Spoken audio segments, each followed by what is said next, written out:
Hi, this is Jonathan Rosenhead, the Jerusalem psychotherapist. This week's Torah and Psychology post of Purim is titled Thinking and Doing. The Gemara in Shabbos relates that when the Bnei Yisrael stood at the house Sinai, that the pasuk said they stood under the mountain, and the Gemara interprets this to mean that the HaKadosh Baruch Hu held the mountain above them like a barrel and said, if you accept the Torah, then good, and if not, this will be your burial place.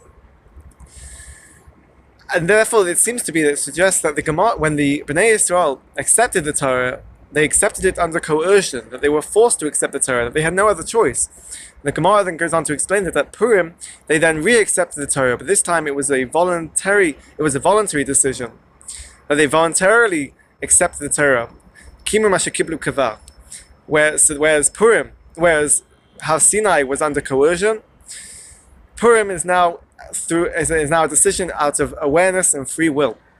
And Mepharshim explained the difference between Har Sinai and Purim. That the Har Sinai, although it sounds like it was under coercion, it was actually that the revelation of Yetziat Mitzrayim, of the Nisim, of Har Sinai, of Matan Torah, was so open, was so obvious and clear to the Bnei Yisrael that it was as if the mountain was held above them. But it was so obvious to them that they simply had to say yes. It was so clear to them that there was no reason to say otherwise. It's as if a mountain was being held over them, that the decision was so obvious and clear to them. Whereas in Purim, we know that on Purim, throughout the story, there was Hester Panim, that the presence of Hashem was hidden, and therefore the miracles and the salvation of Purim was not something that was obvious. The connection and the connection between HaKadosh Baruch Hu and the Bnei Yisrael was not so obvious, and the relationship was more detached, and therefore they had to come through a process of understanding, of an awareness and a recognition of what they had gone through, and this brought them to the stage where they accepted the Torah from a point of free will and a voluntary decision. So what we can see is that the Har Sinai, we know that Bnei Yisrael said Na'aseh v'nishma, which sounds like an impetuous decision perhaps, of just saying we will do, and then we will think. But perhaps by understanding that Har Sinai, it was so clear to them, and it was so obvious, and it was so important that it was clear to them they just had to do it. They had to act. There was no point thinking about it too much. They just had to say yes, we'll do it. And this was the factor of Na'aseh v'nishma at Har Sinai. Whereas on Purim we can perhaps reverse it and say it's Nishma v'na'aseh. They had the opportunity to think about it, to process what had happened to them, which then led them to the point of awareness, and then saying yes, we will do it, we will take it on. So this is the reverse of Nishma v'na'aseh. So we have a two-stage process of Kabbalah Torah. Har Sinai, which is Na'aseh v'nishma, and we can say at Purim, which is Nishma v'na'aseh. So how does this relate to our Avodas Hashem, and also on a psychological level? So in certain situations, when people are suffering, in particular from anxiety, OCD, they might be overly focused on this modality of thinking versus doing. They're overly focused on the thinking aspect, that they are engaging with their thoughts, the disruptive thoughts and the disturbing thoughts, or the emotions, that they're too overly focused on that they are fixated, and they ruminate over it, that it stops them from moving on to the doing, from the action.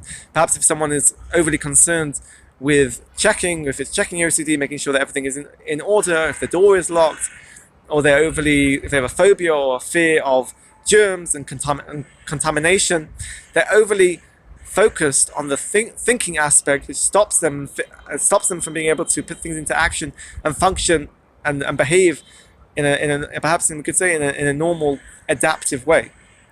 So through therapy, we might try to increase the doing aspect of this modality of thinking and doing, that we want them to increase their action, to not overly engage in their thoughts or their emotions.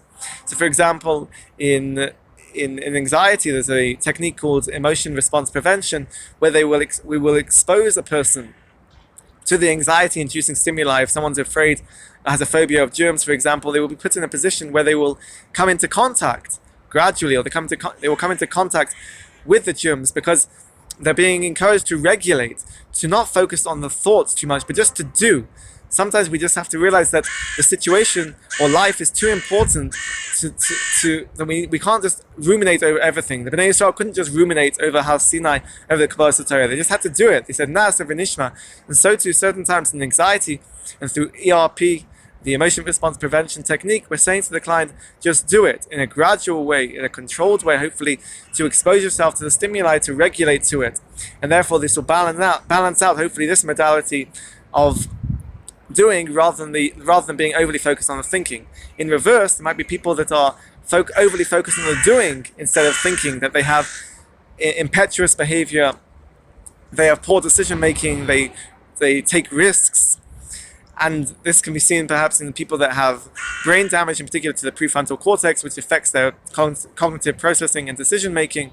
So in these situations, people are, or people that engage in dangerous behavior, there is a over-exaggeration on the doing aspect of this modality rather than the thinking.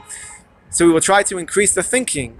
So perhaps in cognitive behavior therapy, it tries to encourage a client to look at the interaction between their thoughts and their emotions and their behaviors, and try to recognize the thoughts, capture the thoughts, to assess it, and perhaps to change or take more control over their thoughts, either through cognitive reframing and processing, to try to come up with a more adaptive way of thinking.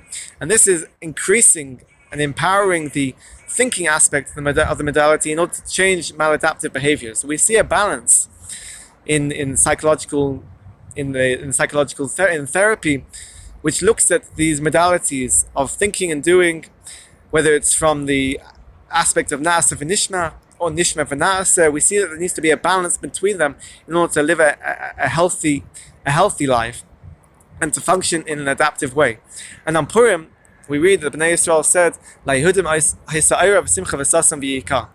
each of these words, the Medrash says, it relates to a certain aspect, whether it's Torah, or the Chagim, or Bris Milah, and Yakar, the Medrash says relates to Tefillin.